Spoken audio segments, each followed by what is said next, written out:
ایک طبیب اور فلسفی کی زندگی میں یہ انقلاب عظیم تھا جس نے اس کی زندگی کے مشاغل کو بدل کر رکھ دیا، لیکن علی بن ربن نے اس نئے منصب پر اپنی لیاقت کا ثبوت دیا اور اپنے حسن انتظام سے تمام ملک میں امن اور خوشحالی کے ایک نئے دور کا آغاز کیا۔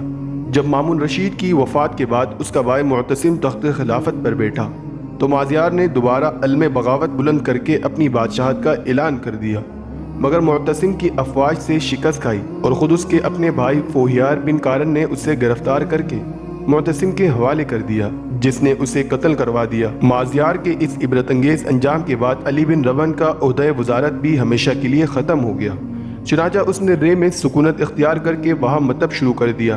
یہاں اس کی ملاقات زکریا الرازی سے ہوئی جو رے کا رہنے والا تھا۔ زکریا الرازی نے طب کی تعلیم ابتدا میں علی بن ربن سے حاصل کی، مگر بعد میں اپنے تجربے اور مشاہدے سے اس فن میں اتنا کمال پیدا کیا کہ اس کے زمانے میں اتباع میں کوئی اس کا ہمسر نہ تھا۔ لیکن علی بن ربن کا طرح امتیاز صرف یہی امر نہیں کہ وہ اسلامی دور کے طبیب اعظم زکریا الرازی کا استاد تھا، بلکہ اس کی حقیقی شہرت اور عظمت کا باعث یہ ہے کہ وہ عربی زبان کے پہلے طبی انسائکلوپیڈیا کا مصنف تھا۔ اس کی یہ نادر تصنیف، جس کا نام اس نے فردوس الحکمت رکھا تھا، طب کی تمام شاخوں پر حاوی تھی، اور یہ کتاب اس کے عمر بھر کے تجربے اور مطالعے کا نچوڑ تھی۔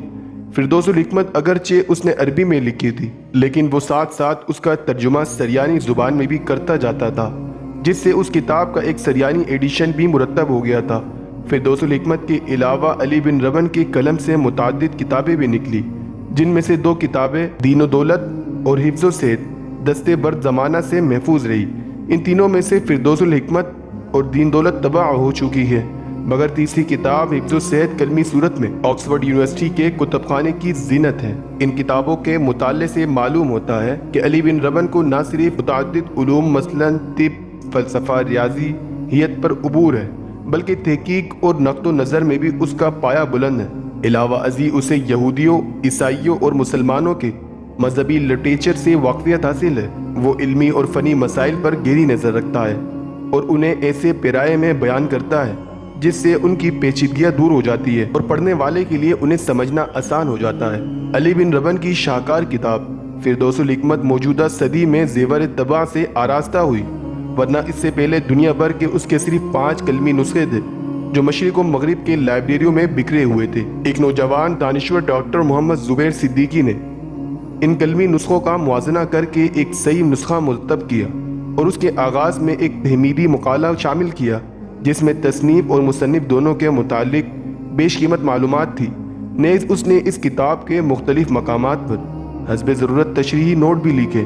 جب اس طور سے یہ نادر تصنیف جدید معیار کے مطابق شائع ہونے کے قابل ہو گئی تو مشہور مستشرق پروفیسر براؤن کی تحریک سے انگلستان کے ایک تحقیقی ادارے نے اس کی اشاعت کے اخراجات برداشت کرنا منظور کیے اور جرمنی کے مطبع قاویانی نے اس کی طباعت کا ذمہ لیا۔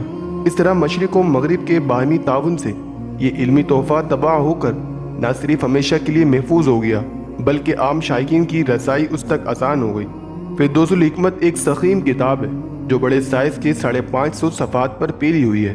اس کا بیشتر حصہ اگرچہ طب ہی سے متعلق ہے، مگر اس میں ضمناً موسمیات، حیوانات، علم تولید، نفسیات اور فلکیات پر بھی مقامات شامل ہیں۔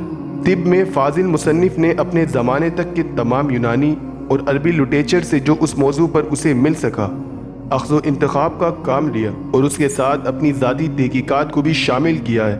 فردوس الحکمت کی ایک بڑی خصوصیت یہ ہے کہ اس کا آخری حصہ طب ہندی یعنی آیورویدک پر مشتمل ہے، جس کے اہم مقالات علی بن ربن کی بدولت پہلی بار عربی زبان میں منتقل ہوئے۔ فردوس الحکمت 7 حصوں میں منقسم ہے، جن کی تفصیل یہ ہے۔ حصہ اول کلیات طب کے متعلق ہے، جس میں علم العلاج کے وہ تمام نظریات بیان کیے گئے جو اس کے زمانے میں صحیح سمجھے جاتے تھے اور جن پر اتباع اپنے معالجے کی بنیاد رکھتے تھے۔ حصہ دوم میں انسانی جسم کے مختلف اعضاء کا بیان ہے، نیز اس میں حفظ صحت کے اصول بیان کیے گئے ہیں اور بعض عصبی امراض کا بھی تذکرہ ہے۔ حصہ سوم غذا سے متعلق ہے، جس کی انسانی جسم کو صحت اور مرض کی حالت میں ضرورت ہوتی ہے۔ حصہ چارم میں سر سے پاؤں تک تمام امراض کا بیان ہے۔ یہ حصہ پوری کتاب کا نہ صرف سب سے اہم حصہ ہے بلکہ ضخامت میں بھی سب سے بڑا ہے۔ اس کے 12 مقالات ہیں۔ پہلے مقالے میں عام علم امراض اور اصول علاج کا ذکر ہے، دوسرے مقالے میں سر اور دماغ کی بیماریوں کا حال ہے۔ تیسرا مقالہ آنکھ، ناک، کان، منہ اور دانتوں کی بیماریوں کے متعلق ہے۔ چوتھے مقالے میں عصبی بیماریوں مثلاً فالج، لکوہ اور تشخیص کا بیان ہے۔ پانچواں مقالہ سینے، حلق اور پھیپھڑوں کے امراض پر مشتمل ہے۔